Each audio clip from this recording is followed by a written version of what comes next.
এবার বদলে গেল রেশন দোকান থেকে বিনামূল্যে রেশন দেওয়ার নিয়ম। এতদিন রেশন কার্ডধারীদের চাল আটা দেওয়া হতো, এবার আটার পরিবর্তে গম দেওয়া হবে। ইতিমধ্যেই রাজ্যের খাদ্যমন্ত্রী সম্পূর্ণ নতুন ঘোষণা দিয়ে জানিয়েছেন এবার উন্নত মানের ফ্রেশ চাল দেওয়া হবে এবং আটার বদলে গম দেওয়া হবে। এখন মূল প্রশ্ন হচ্ছে, খাদ্যমন্ত্রীর নতুন ঘোষণা অনুযায়ী জুন মাস থেকে কোন ক্যাটাগরির কার্ডে কি পরিমাণ খাদ্যশস্য দেওয়া হবে আজকের এই ভিডিও থেকেই জানতে পারবেন। জুন মাসের নতুন রেশনের তালিকা প্রকাশ করা হয়েছে, যা আজকের এই ভিডিও থেকেই আপনারা সম্পূর্ণ লিস্টটি দেখতে পারবেন। তাই ভিডিওটি অত্যন্ত গুরুত্বপূর্ণ হতে চলেছে। আপনার কাছে যদি AA category, PHS, SPHS, RKSY1, RKSY2 যে ক্যাটাগরির কার্ড থাক না কেন, কি পরিমাণ খাদ্যশস্য পাবেন জুন মাসে সেটা জানতে হলে ভিডিওটি সম্পূর্ণ দেখবেন। ভিডিওটি শুরু করার পূর্বে একটি ছোট্ট রিকোয়েস্ট, যারা চ্যানেলে নতুন চ্যানেলটিকে সাবস্ক্রাইব করে রাখবেন। ফেসবুক পেজ থেকে ভিডিওটি দেখে থাকলে পেজটিকে ফলো দিয়ে রাখবেন। তো অন স্ক্রিনে দেখুন একটি লিস্ট প্রকাশ করা হয়েছে, জুন মাসের রেশন নতুন লিস্ট প্রকাশ 2026, খাদ্যমন্ত্রীর নতুন ঘোষণা। প্রথম দেখুন ক্যাটাগরি বলা রয়েছে, তারপর খাদ্য সামগ্রী, তারপর পরিমাণ। এখানে দেখুন প্রথমেই AA ক্যাটাগরি, যাদের কাছে AA ক্যাটাগরির রেশন কার্ডটি রয়েছে তারা জুন মাস থেকে চাল পাবেন, ফ্রেশ চাল পাবেন 15 কেজি পরিবার পিছু, আর গম পাবেন 20 কেজি করে। এতদিন আটা দেওয়া হতো, এবার আটার বদলে গম পাবেন, ফ্রেশ গম পাবেন, এমনটাই খাদ্যমন্ত্রী ঘোষণা দিয়েছেন।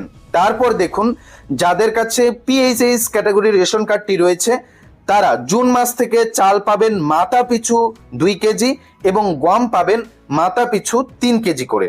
আর যাদের কাছে SPHS ক্যাটাগরির রেশন কার্ডটি রয়েছে তারা চাল পাবেন মাথা পিছু 2 কেজি এবং গম পাবেন 3 কেজি মাথা পিছু।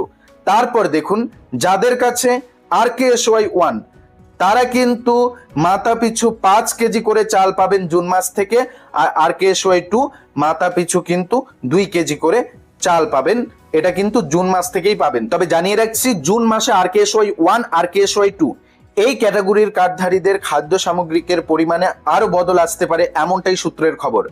তবে আজকের এই ভিডিওতে মূলত আপনাদের এই আপডেটটি জানানোর ছিল। ইতিমধ্যেই রাজ্যের নতুন খাদ্যমন্ত্রী অশোক কীর্তিনিয়া বক্তব্যতে জানিয়েছেন যে এবার রেশন থেকে আটার বদলে গম দেওয়া হবে, গমটা দেওয়া হবে ফ্রেশ পরিমাণের, এবং চালও যে দেওয়া হবে তাও কিন্তু উন্নত মানের চাল দেওয়া হবে রেশন কার্ডধারীদের, যাতে সেই চাল তারা খেতে পারে। অনেক ক্ষেত্রে দেখা গিয়েছে দুর্নীতি হচ্ছে, তারা রেশন কার্ডধারীরা যারা রয়েছে তারা চাল নিয়ে বা আটা নিয়ে তারা বিক্রি করে দিচ্ছে। এই বিষয়গুলো যাতে না হয় সেই বিষয়গুলো নজরে রেখে এবার রেশন থেকে একেবারে ভালো পরিমাণের খাদ্যশস্য তা কিন্তু রেশন কার্ডধারীদের দেওয়া হবে, এমনটাই রাজ্যের নতুন খাদ্যমন্ত্রী স্পষ্ট বার্তাতে জানিয়েছেন। তো এই বিষয়টি নিয়ে আপনার মূল্যবান মতামত কমেন্টে জানাবেন। এতদিন যে আটা দেওয়া হতো সেই আটাটার বদলে কিন্তু এবার গম দেওয়া হবে। আপনার যদি এই আপডেটটি ভালো লেগে থাকে তাহলে ভিডিওটিতে একটি লাইক করে দিবেন, আর যারা যারা চ্যানেলে নতুন এসেছেন চ্যানেলটিকে সাবস্ক্রাইব করে রাখবেন। যারা ফেসবুক পেজ থেকে ভিডিওটি দেখছেন পেজটিকে ফলো দিয়ে রাখবেন। তো চলুন, দেখা হচ্ছে খুব শীঘ্রই আরো একটি নতুন ভিডিওর সঙ্গে। যারা এই পর্যন্ত আমাদের এই প্রতিবেদনটি দেখে আসতেছেন তাদেরকে অসংখ্য অসংখ্য ধন্যবাদ।